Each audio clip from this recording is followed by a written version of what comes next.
Shalom alaihim besem Yesua Hamasiah. Salam sejahtera di dalam nama Tuhan Yesus Kristus. Segala hormat kemuliaan untuk Yesus Kristus, satu-satunya Allah yang benar, Allah penuh hikmat, Allah segala masa, sebelum segala abad, sekarang sampai selama-lamanya. Haleluya. Amin. Saya Pendeta Henry Tandianta MBS mau membalas pertanyaannya orang Katolik ya. Orang Katolik kan namanya pakai us ya, kus gitu ya.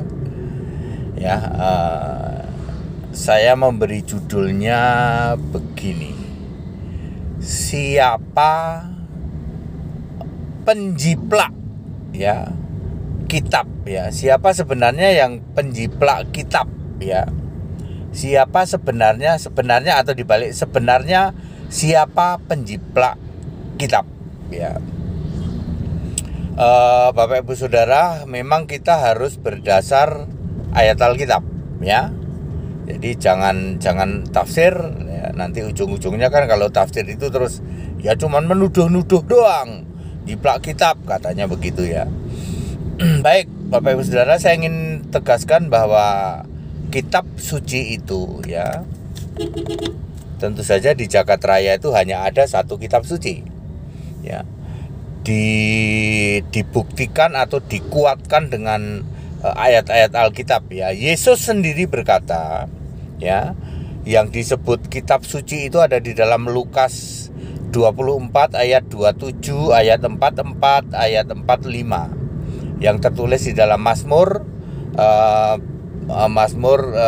Taurat, Mazmur, dan kitab nabi-nabi ya. Yesus sendiri berkata itu kitab suci ya. K-nya huruf besar, S-nya huruf besar ya. Itu disebut perjanjian lama.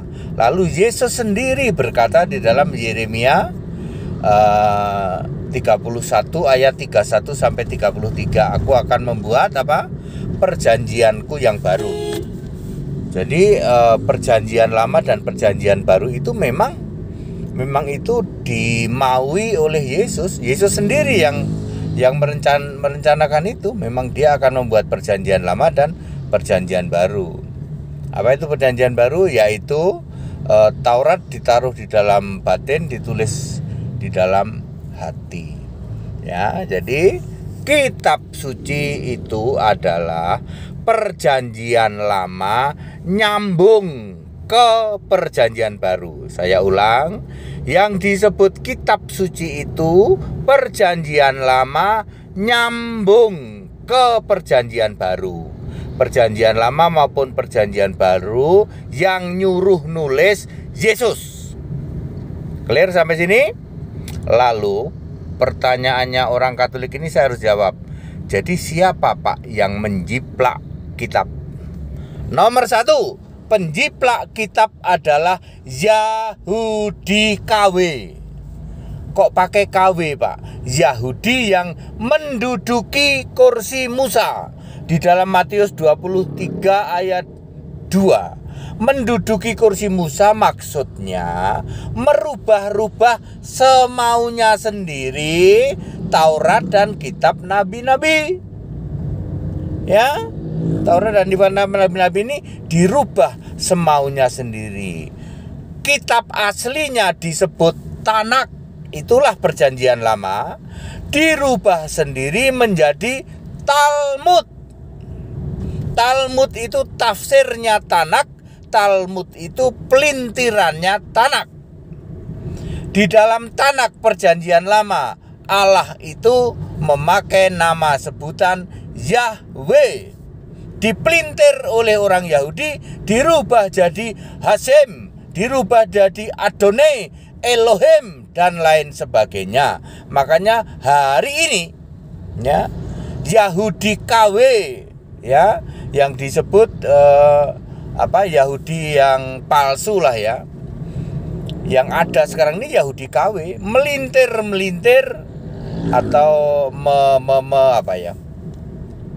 memelintir aja lah, udah paling gampang itu ya.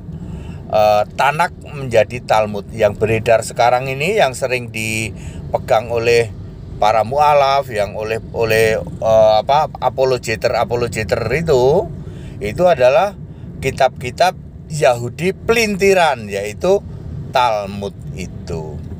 Jadi ya, penjiplak kitab yang pertama kali adalah Yahudi KW, menjiplak kitab dari Alkitab Perjanjian Lama. Oke, nomor 1. Nomor 2, penjiplak kitab adalah umat penyembah patung. Ya, umat penyembah patung Yesus. Ya, itu menjiplak dari punyanya Yahudi KW. Ya kan, Yahudi jiplak dari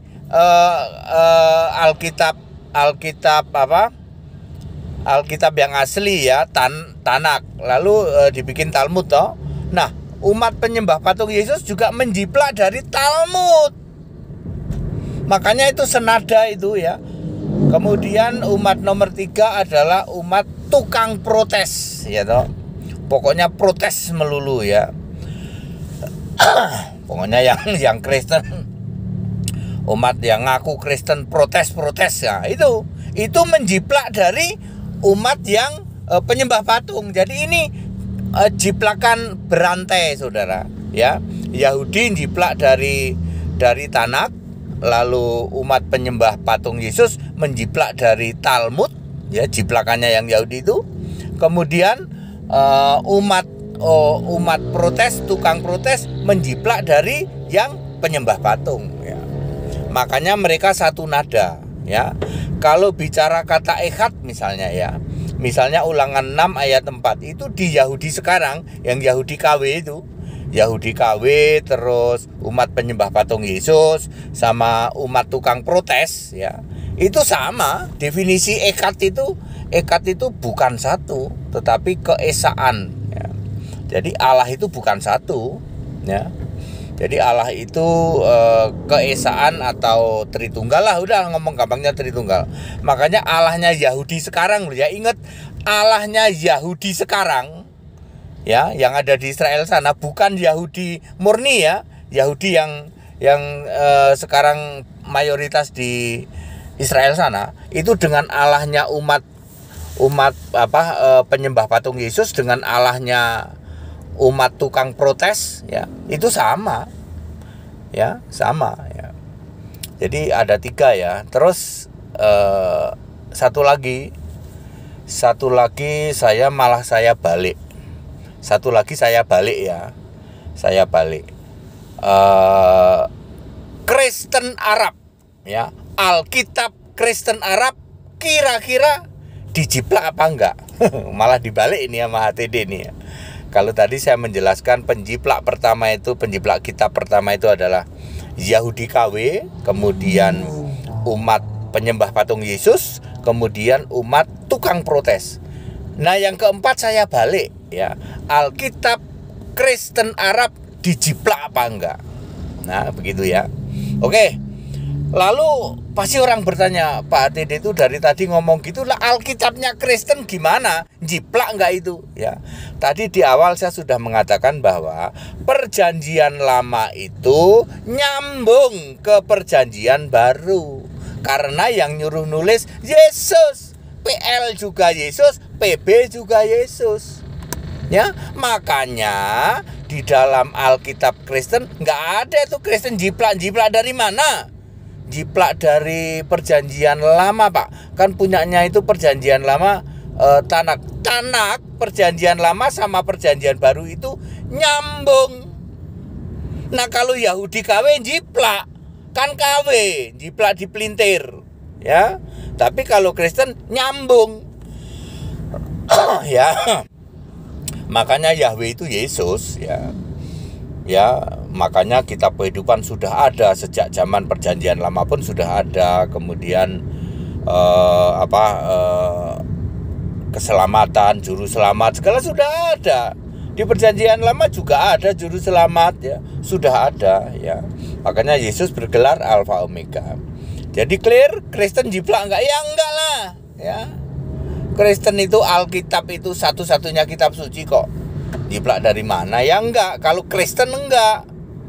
Ya. Clear ya? Itu bisa dibuktikan, mau pakai ayat apa juga bisa dibuktikan ya. Baik, Bapak Ibu Saudara, saya sudah menjawab ya. Saudara-saudaraku dari umat Katolik yang tanya sebenarnya siapakah yang penjiplak kitab? Ya udah itu tadi. Yahudi KW, kemudian umat penyembah patung Yesus, kemudian umat tukang protes ya. Itu jiplak berantai itu ya. Yahudi jiplak dari Tanakh, jadilah Talmud. Penyembah patung Yesus jiplak dari Talmud, dari punyanya orang Yahudi. Kemudian umat tukang protes jiplak dari penyembah patung. Jadi berantai, jiplak berantai. Makanya mereka satu ya toh, satu nada ya toh. Ya, lalu yang pertanyaan keempat, justru saya balik pertanyaannya, apakah Alkitab bahasa Arab dijiplak? Nah, udah gitu aja ya. Jawab sendiri ya. Padat, singkat, dan clear. Kita Indonesia, kita Pancasila, toleransi harus, keberagaman wajib disyukuri, karena tidak pernah ada yang bisa menjelaskan seperti ini ya. Oh iya Pak, berarti kitab suci itu satu-satunya kitab suci itu Alkitab ya Pak? Iya, Alkitab. Alkitab sendiri ada di Alkitab, ada.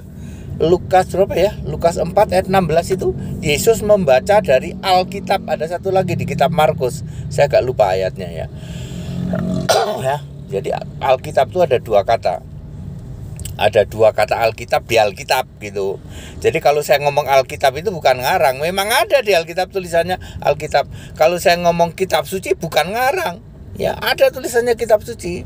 Kata ulangnya kitab suci itu kitab suci ya, bukan kitab suci bukan. Kalau kitab suci kan kitab sucinya banyak ya, tapi kitab suci artinya di dalam kitab suci itu ada banyak kitab suci, kitab suci bagian dari kitab suci itu ya. Kitab suci ditulis pakai K huruf besar dan S huruf besar. Tetapi kalau di dalam kitab suci ada banyak kitab suci itu ditulis pakai K huruf kecil dan S huruf kecil. Contoh ya, di dalam kitab suci itu ada kitab Yesaya, ada Yeremia, gitu. Ya. Jadi konten dari kitab suci yang Alkitab. Ya. Clear ya, padat, singkat, dan clear ya Bapak Ibu Saudara. Kita Indonesia, kita Pancasila, toleransi harus, keberagaman wajib disyukuri. Bersahabat, beda iman itu bisa ya. Tetap bersama saya Pendeta Henry Tandianta MBS. Pak Dede dari mana mau kemana ini? Dari Bandung. Tiap hari muter-muter, iya begitu ya. Begitulah Bapak Ibu Saudara, karena saya itu kontraktor yang jadi pendeta. Ya, jangan dibalik ya. Ya, jadi saya itu sebelum jadi pendeta memang saya ya begini, jadi kesana kemari, ya pekerjaan yang ya maklum lah. Kalau saya kan jadi tukang insinyur. Ya, jadi seperti ini ya. Ya saya kesana kemari ya. Ya tiap hari masih begini nih saya. Tiap hari itu minimal ya 120 kilo pastilah pergi pulang. Habis kalau nggak begini malah sakit badannya ya, malah pegel-pegel ya. Baik Bapak Ibu Saudara, jadi itu saya dari Bandung ya, sedang on the way menuju arah Jakarta. Haleluya, amin.